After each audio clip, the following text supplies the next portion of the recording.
Hello दोस्तों, welcome to the विद्यायन पाठशाला। विद्यायन पाठशाला में आपका स्वागत है। और बच्चों, कैसे हो? आशा करता हूँ अच्छे होंगे और आपकी जवाहर नवोदय विद्यालय की जो तैयारी है वो बहुत अच्छे तरीके से चल रही होगी।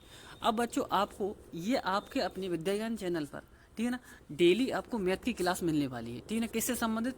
नवोदय विद्यालय से संबंधित क्या है, आपके डेली आपके लिए क्या है, क्वेश्चन मिलने वाले हैं, मैथ के क्वेश्चन। और साथ में क्या है, एक वीडियो और आया करेगी जिसमें क्या है, आपके सभी क्वेश्चन यानी कि तीनों सब्जेक्ट क्या है देखने को मिलेंगी। तो देखो, अब स्टार्ट करते हैं, यानी मैथ का पोर्शन हम क्या है स्टार्ट करते हैं। देखो, पहला क्वेश्चन दे रखा है, यदि आकृति ए का परिमाप 32 सेंटीमीटर है तो आकृति वी का क्षेत्रफल क्या होगा। कैसे करना है हमें सॉल्व बच्चों? देखो, सबसे पहले हम क्या करेंगे इसके लिए, हमें देखो ये जो आकृति दे रखी है, इस आकृति का परिमाप दे रखा है। इस आकृति से हम क्या कर लेंगे, इसकी भुजा ज्ञात कर लेंगे। कैसे करेंगे भुजा? देखो, जो वर्ग का जो परिमाप का फॉर्मूला होता है वो क्या होता है, 4 गुणा भुजा। भुजा को मान लिया हमने एक्स, ठीक है ना, 4 गुणा भुजा बराबर कितना दे रखा है, मतलब परिमाप 32 दे रखा है। अब 4 से 32 को डिवाइड कर लो, 4 अट्ठे 32, तो एक्स बराबर कितना निकल का आया, 8 निकल का आया। यानी कि ये जो पूरी साइड निकल का आई वो 8 निकल का आई। लेकिन देखो बच्चों, कुछ देख रहे होगे तुम, क्या देख रहे होगे, ये यहाँ से यहाँ तक की जो दूरी है वो कितनी है, आधी है। पूरे वर्ग की क्या है, आधी है। तो हम यदि 8 को हम आधा कर दें तो कितना हो जाएगा, ये 4 हो जाएगा। कितना हो जाएगा, 4। अब देखो, ये 4 ये और 4 ये, 4 4 का बन रहा है। जब 4 4 के ऐसे 4 कॉलम बन रहे हैं इसमें, ठीक है ना। देखो, एक वर्ग का हम परिमाप क्षेत्रफल निकाल रहे हैं, तो वर्ग का जो क्षेत्रफल का जो फॉर्मूला होता है वो क्या होता है, भुजा का स्क्वायर, ठीक है ना, यानी कि एक्स का स्क्वायर, ठीक है ना। तो हमारा जो साइड निकल का आई यानी भुजा निकल का आई वो कितनी निकल का आई, 4। 4 का स्क्वायर करोगे तो 16। तो एक हमारे जो कॉलम दे रखा है इसका निकल का आ गया 16। कितना आ गया, 16 आ गया, ठीक है ना। अब 3 है ऐसे, तो 16 3 कितना हो जाएगा, 48। यानी कि इस वाली जो आकृति है, ये वाली जो आकृति है, इस आकृति का जो क्षेत्रफल निकल का आएगा वो 16 3 48, यानी 48 वर्ग सेंटीमीटर क्या है, इसका आंसर बन जाएगा। यानी ऑप्शन नंबर कौन सा बनने वाला है, बी ऑप्शन क्या है इसका बिल्कुल राइट आंसर हो जाएगा, ठीक है ना बच्चों। अगला क्वेश्चन देख लेते हैं। अगला क्वेश्चन देखते हैं बच्चों। अगला क्वेश्चन क्या दे रखा है हमारे लिए, दूसरा क्वेश्चन। देखो, दूसरे क्वेश्चन में क्या दे रखा है बच्चों, ऐसे क्वेश्चन आपके पेपर में क्या दो, कम से कम एक और अधिक से अधिक 2 क्वेश्चन को है आसानी से देखने को मिलते हैं। बहुत अच्छे तरीके से समझ लेना क्वेश्चन के लिए। क्या बोल रहा है, एक वायुयान चेन्नई से अमेरिका के लिए सोमवार को 8:15 बजे उड़ान भरा, ठीक है ना। अमेरिका मंगलवार को 7:10 बजे पहुंचा। वायुयान को चेन्नई से अमेरिका पहुंचने में कितना समय लगा, ठीक है ना। ये हमारे लिए क्या करना है बच्चों, ज्ञात करना है कि कितना समय उसके लिए वहां तक पहुंचने में लगा है, ठीक है ना। तो देखो किस तरीके से करते हैं बच्चों, यहाँ पे हम क्या देखेंगे कि जो क्वेश्चन दे रखा है हमारे लिए उसमें देखो क्या है, 8:15 बजे, यानी कि क्या है, सोमवार को 8:15 बजे चला है वो। जब सोमवार को 8:15 बजे चला है तो अगले दिन मंगलवार को पहुंचा है। मंगलवार को मतलब क्या है, 8:15, सोमवार के 8:15 से मंगलवार के 8:15 तक कितने घंटे हो गए, 24 घंटे हो गए, ठीक है ना। 24 घंटे हो गए। अब 8:15 से 17:10 तक दिखाएंगे, तो हम 17:10 में से 8:15 घटा देंगे। तो देखो, 17:10 में से तो 15 घटेगा नहीं, तो हम इस 17:10 को हम कैसे लिख लेंगे, ऐसे लिख लेंगे, 16:60, सॉरी 70 मिनट। कितना लिख लेंगे, 70 मिनट लिख लेंगे इसके लिए। लेकिन अब 16:70 में से हम क्या करेंगे, 8:15 घटा देंगे। 8:15 क्या कर देंगे, घटा देंगे। तो देखो, 10 में से 5 जाएगा 5, यहाँ पे कितना बचा 6, ठीक है ना। 6 में से 1 जाएगा, कितना बचेगा 5। ये कितना बचा यहाँ पे 16, 16 में से 8 जाएगा 8, यानी 8 घंटे 55 मिनट तो ये लगे और 24 घंटे पूरे वो लगे। अब 8 और 24 जोड़ दो तो 24 और 8 कितना हो जाएगा, 32 55, कितना हो जाएगा 32 55। तो इसका जो राइट आंसर बनेगा बच्चों, देख लेते हैं, 32 घंटे 55 मिनट कौन से ऑप्शन में दे रखे हैं, तो डी ऑप्शन में क्या है हमारा, 32 घंटे 55 मिनट दे रखे हैं, ठीक है ना। तो इसी तरीके से क्या है आपको सवाल करने हैं, ठीक है ना। ये जो लेवल है, जो काफ़ी अप लेवल है का सवाल है ये हमारा, ठीक है ना। देखो, थोड़े नॉर्मल भी सवाल आते हैं, वो भी हम आगे देखने वाले हैं किस तरीके से प्रत्येक लेवल के आपके लिए क्या क्वेश्चन कराई जाएंगे, ठीक है। तो देखो बच्चों, तीसरा क्वेश्चन देख लेते हैं बच्चों। तीसरे क्वेश्चन में बोल रहा है, सॉरी चौथा क्वेश्चन, इसमें क्वेश्चन बच्चों आगे पीछे हो गए हैं, क्वेश्चन क्या हो गए, आगे पीछे हो गए, ठीक है ना। तो कोई नहीं, आपको तो करने से मतलब, ठीक है ना, आगे पीछे से कोई मतलब नहीं। तो देखो, चौथा क्वेश्चन ये दे रखा है, 6/20 का समतुल्य होगा। समतुल्य का मतलब क्या है, इसे परसेंट में बनाना है, क्योंकि हमें ऑप्शन से पता चल रहा है कि परसेंट में है ये सभी, ठीक है। तो देखते हैं, 6/20 दे रखा है, इस 6/20 को हमें क्या करना है, परसेंट बनाना है। परसेंट बनाने के लिए बच्चों हमेशा ध्यान रखना क्या करना होता है, 100 से क्या करना होता है, इसमें गुणा करना होता है, ठीक है ना। क्या करना होता है, 100 से गुणा। तो देखो, 100 से गुणा कर दो इसके लिए। अब सॉल्व कर लो, 20 से भाग करोगे 100 के लिए, 20 पंजे 100, ठीक है ना। अब 5 और 6 की गुणा कर लेते हैं। जब 5 की और 6 की गुणा करोगे तो 5 6 कितना हो जाएगा 30। तो टोटल मिला के हमने क्या देखा, 6/20 का मतलब क्या बना हमारा, यानी कि 30%। क्या बना, 30% क्या है, बिल्कुल राइट आंसर हमारा हो जाएगा। ठीक है ना। अगला क्वेश्चन देख लेते हैं। अगला चौथा क्वेश्चन देखते हैं बच्चों। चौथे क्वेश्चन में दे रखा है ये मतलब ये नंबर पड़ा हुआ है बच्चों यहाँ पे, ठीक है ना, ये नंबर पड़ा हुआ है। क्या दे रखा है सवाल, ये दे रखा है मतलब 24 प्लस प्लस ब्रैकेट में दे रखा है 12, ठीक है ना, और 9। अब देखना है मतलब इसका सॉल्यूशन क्या होने वाला है। देखो यहाँ पे क्या है, ब्रैकेट के बाहर है ये 9, तो इसका मतलब गुणा होने वाली है। तो 12 नाम कितने हो जाएंगे, 108 हो जाएंगे, प्लस 24, प्लस कितना है 24। अब इन दोनों को ऐड कर लो, तो देखो 8 और 4 कितना हो जाएगा 12, 2 और 1 3, ठीक है ना, यानी कि टोटल मिला के ये कितना बना 132। 132 क्या है, यानी कि क्या है, डी ऑप्शन क्या है इसका बिल्कुल राइट आंसर बच्चों हो जाएगा। ठीक है ना, कौन सा ऑप्शन होने वाला है, डी ऑप्शन क्या है बिल्कुल राइट आंसर हो जाएगा। ठीक है ना। अगला क्वेश्चन देख लेते हैं। अगला क्वेश्चन दे रखा है मतलब छठा क्वेश्चन है। छठे क्वेश्चन में क्या बोल रहा है, देखो ये कह रहा है एक आयताकार बाग की लंबाई 240 मीटर है, चौड़ाई 120 मीटर है, इसके चारों ओर तार खींचने के लिए कितने खंबे की जरूरत पड़ेगी यदि प्रत्येक खंबे की दूरी 20 मीटर है। तो बच्चों हमें पहले ये पता होना चाहिए कि आयताकार बाग का परिमाप क्या है। तो देखो आयताकार बाग के जो परिमाप का जो फॉर्मूला होता है वो ये होता है कुछ, देखो 2 ब्रैकेट में लंबाई प्लस चौड़ाई ये होता है। तो इसमें लगा दो, लंबाई कितनी दे रखी है हमारे लिए, देखो लंबाई 240 दे रखी है, प्लस चौड़ाई कितनी दे रखी है 120 दे रखी है, दोनों को ऐड कर लो। ठीक है ना, तो 0 2 और 4 6 हो जाएगा, और 2 और 1 3, यानी 360 गुणा 2, इनकी गुणा करोगे तो 720 बनेगा। कितना बनेगा 720।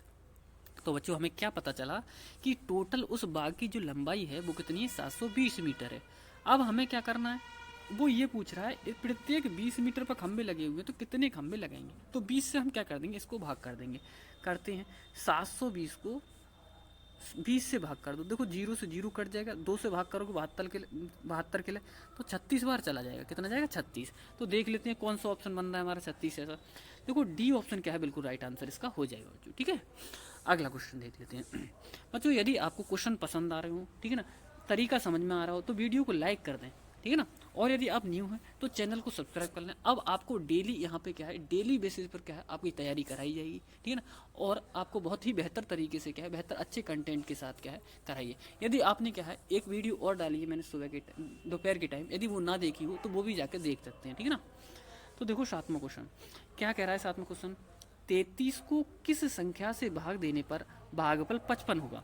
तो देखो ऐसे क्वेश्चनों को बच्चों कैसे करेंगे हम ऑप्शन का सहारा लेंगे। वैसे तो थोड़ा बड़ा हो जाएगा, लेकिन क्या ऑप्शन के सहारे से बहुत अच्छे तरीके से क्या है, बहुत सिंपल तरीके से सवाल हो जाएगा। देखो ये बोला है 33 को किस संख्या से भाग करें, यानी इनमें ये 4 संख्या दे रखी है, इन्हें बतानी है कौन सी संख्या से भाग करें कि 55 बन जाए। तो देखो हम क्या कर रहे हैं, 33 लिखा, सबसे पहले भाग करने को बोल रहा है तो गुणा कर दो, और गुणा करने पर यदि जिस संख्या से 55 बन जाए वही हमारा क्या है राइट आंसर हो जाएगा। तो देखो सबसे पहले हम क्या कर रहे हैं, 2/5 दे रखा है, इससे करोगे गुणा तो इससे तो बनेगा नहीं, हमें कुछ लग रहा है कि दूसरे ऑप्शन से बन सकता है। तो देखो करते हैं हम 2 बट्टे जो ये दे रखा है मतलब 3/5 दे रखा है, ठीक है।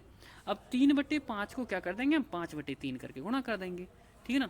3 से काटोगे 3 एकम 3, 3 एकम 3। अब 11 की और 5 की जब गुणा करोगे तो 11 पंजे 55 क्या है इसका राइट आंसर हो जाएगा, ठीक है ना। कौन सा 55 क्या है बिल्कुल राइट आंसर इसका हो जाएगा, ठीक है। सॉरी 55 आंसर नहीं बनेगा, सॉरी क्या होगा 55 आ गया तो इसका मतलब क्या है, ये दूसरा ही ऑप्शन क्या है बिल्कुल राइट आंसर इसका हो जाएगा, ठीक है ना। अगला क्वेश्चन देख लेते हैं बच्चों। अगला क्वेश्चन कौन सा है हमारा, अगला क्वेश्चन देख लेते हैं। देखो अगला यानी कि नेक्स्ट क्वेश्चन दे रखा है मान लिया 8वां क्वेश्चन। क्या बोल रहा है ये, देखो ये कहने का मतलब इसका ये है कि 30, 36 और 90 का एलसीएम एवं एचसीएफ का अंतर क्या होगा। हमें इसमें बताना है कि एलसीएम और एचसीएफ का अंतर क्या होगा। तो देखो बच्चों कैसे करेंगे हम इसके लिए, सबसे पहले हमें 30 दे रखा है, ठीक है ना, फिर दे रखा है 36 और फिर दे रखा है 90, ये नंबर दे रखे हैं हमारे लिए, ठीक है ना। तो इन नंबरों के लिए क्या है करने के लिए कैसे करते हैं, देखो सबसे पहले इनका क्या कर लोगे, 2 से काट लो। इसके लिए 2 से काटोगे यहाँ जाएगा 15, यहाँ पर आ जाएगा 18, और यहाँ काटोगे तो ये आ जाएगा 45, ठीक है। अब इसके लिए क्या है, हम फिर इसके लिए कितने से काट लें, और 3 से डिवाइड कर लो इसके लिए, 3 पंजी 15, 3 छिंग 18, 3 और 3 से काटोगे इसके लिए तो कितना आ जाएगा ये 3 एकम 3 और 3 पंजी 15, ठीक है। अब फिर उसके लिए क्या है, हम कितने से काट सकते हैं, फिर 3 से काट सकते हैं, ये तो कटेगा नहीं, 3 दूनी 6 और 3 पंजे 15। अब इसके लिए हम 5 से डिवाइड कर लो, देखो 5 से करेंगे, 5 एकम 5, ये 2 और ये कितना हो गया 5 एकम 5, ठीक है ना। अब सभी की गुणा कर लो इनकी, 2 तियाँ 6, 6 तियाँ 18, 18 पंजे 90 और 90 दूनी 180। कितना बन गया बच्चों, यानी कि हमने क्या है एलसीएम तो निकाल लिया, कितना बना 180 बन गया, ठीक है। अब 30 36 90 का मासा और निकाल लो, ठीक है ना। 30 36 90 का मासा और निकाल ले, कितना हमारा 30 है, 36 है और 90 है, ठीक है ना। 30 36 और 90 यही नंबर थे ना हमारे बच्चों, एक बार देख लेते हैं, हाँ ठीक है यही नंबर थे हमारे। तो देखो इनका मासा निकालते हैं हम। सबसे पहले 2 से काट रहे हैं, इसके लिए 2 से काटोगे तो देखो यहाँ 15 आएगा बच्चों, यहाँ पे कितना आ जाएगा 18 और यहाँ पर आ जाएगा 45, ठीक है। अब 3 से काट लो इसके लिए, 3 पंजे 15, 3 छिंग 18, 3 से काटोगे तो ये 15, ठीक है। ये नंबर बन गए हमारे। अब ऐसा कोई नंबर नहीं है जिससे क्या है सभी संख्याएं कट जाएं, तो बस यही 3 दूनी 6 क्या हो जाएगा हमारा मासा हो जाएगा। मासा कितना हो जाएगा 6।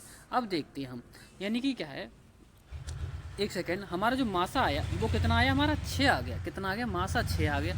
और लासा कितना आया था हमारा 180 आया था, लासा कितना बना था हमारा 180 बना था, ठीक है ना। अब इनका पूछ रहा है वो अंतर, तो 180 में से 6 माइनस करोगे, ठीक है ना, तो कितना बचेगा 174 बनेगा, कितना बनेगा 174।